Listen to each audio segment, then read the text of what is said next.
students, today we are going to see exclamatory sentence into assertive sentence. आज आपण काय बरं शिकणार आहे? उद्गारातील वाक्याचा बदल विधान वाक्यात कशा प्रकारे करायचा याविषयी माहिती जाणून घेणार आहे. याविषयी तुमच्या लक्षात आलेलं असेलच. आता एक्सक्लेमेटरी सेंटेन्स म्हटल्यानंतर किंवा उद्गारार्थी वाक्य म्हटल्यानंतर आपल्याला नेमका आपल्या डोक्यात कोणती कल्पना येते बरं? आता सपोज एखादं लक्षात घ्या वाक्य, किती सुंदर फूल आहे. आता किती सुंदर फूल आहे हे जे वाक्य हे कसं झालेलं आहे? हे जे वाक्य आहे हे वाक्य तुमचं उद्गारार्थी वाक्य झालेलं आहे. पण आपण बोलताना असं कधी बोलतो का? नाही. आपण जनरली बोलत असताना कोणत्या प्रकारचं बोलत असतो? असर्टिव्ह वाक्यामध्ये बोलत असतो, विधान वाक्यांमध्ये बोलत असतो. म्हणजेच कसं बोलणार आपण? फूल किती सुंदर आहे, नाही का?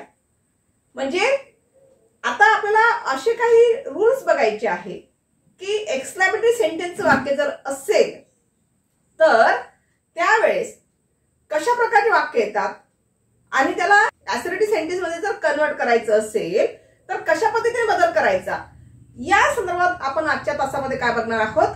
काही रूल्स बघूया, काही ट्रिक्स बघूया. Let us see some rules of this grammar topic. काही रूल बघायचे आपल्याला. फर्स्ट रूल कडे लक्ष द्या. दिलेल्या वाक्यामध्ये जर व्हॉट आला असेल तर व्हॉटला काढून टाकायचं. तर फर्स्ट रूल बघा, omit what words. Second rule काय लक्षात घ्यायचा आहे की वाक्यामध्ये जर हाऊनी सुरुवात झाली असेल, कारण एक्सक्लेमेटरी सेंटेन्स वाक्य आहे ते, तर हाऊनी सुरुवात झाली असेल तर अशा वेळी सुद्धा काय घ्यायचंय तुम्हाला? हाऊ काढून टाकायचं, म्हणजे ओमिट करायचं आहे. Omit how, how word. त्यानंतर काय करायचं आपल्याला? एक्सक्लेमेटरी सेंटेन्स या दोन शब्दापैकी कुठलं तरी वाक्यामध्ये तुम्हाला दिसून येईल. पण आपल्याला कशामध्ये बदल करायचा आहे?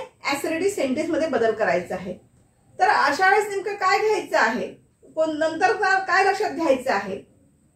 तर यू राईट फर्स्ट सब्जेक्ट. पहिल्यांदा तुम्हाला काय लिहायचं आहे? सब्जेक्ट घ्यायचा आहे. फर्स्ट यू राईट सब्जेक्ट घ्यायचा आहे. त्यानंतर काय करायचं आहे? नेक्स्ट रूल काय राहील? जर त्या वाक्यामध्ये टू बी फॉर्म आलेलं असेल किंवा व्हर्ब आलं असेल वाक्यात शेवटी, तर अशा वेळेस टू बी फॉर्म घ्यावं लागेल किंवा व्हर्ब घ्यावं लागेल. तर इथे एक तर तुम्हाला काय घ्यावं लागेल? त्या सब्जेक्टच्या नंतर to be form oblique verb. ठीक आहे. त्यानंतर काय करावं लागेल? जर वाक्यामध्ये फक्त हाऊनी सुरुवात झाली असेल तर अशा वेळेस तुम्हाला काय वापरायचं आहे? वाक्यामध्ये हाऊ ओमिट केल्यानंतर व्हेरीचा वापर करायचा आहे. Use very after omitting how words.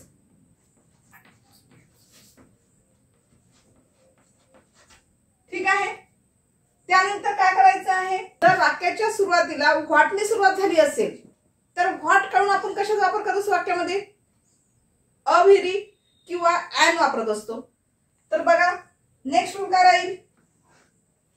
Use A oblique an or a very after omitting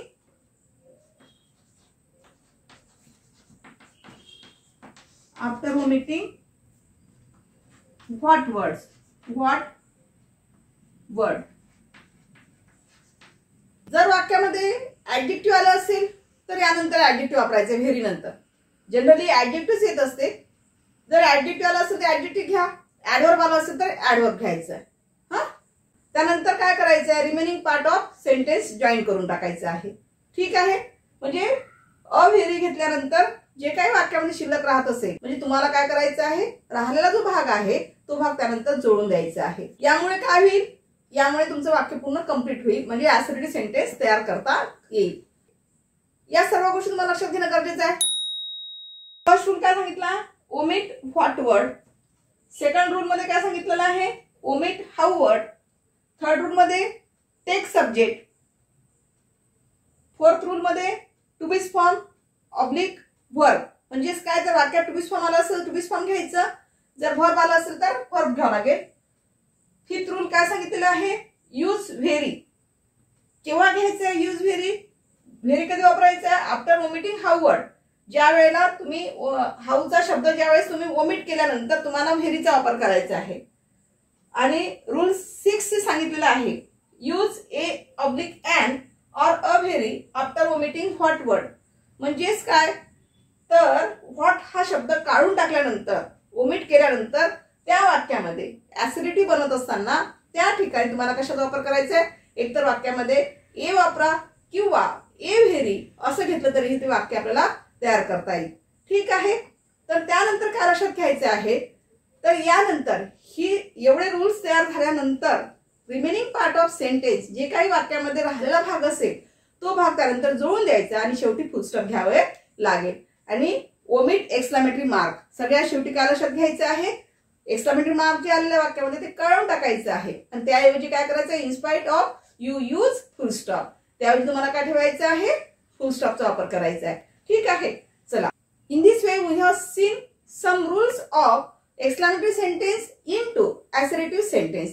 तर आजच्या तासामध्ये आपण काय बघितलेलं आहे, उद्गारार्थी वाक्याचा बदल विधानार्थी वाक्यामध्ये कशा प्रकारचे करायचा आहे त्या संदर्भात काही नियम सांगितलेले आहेत. In the next video we will see some examples of this topic. Thank you.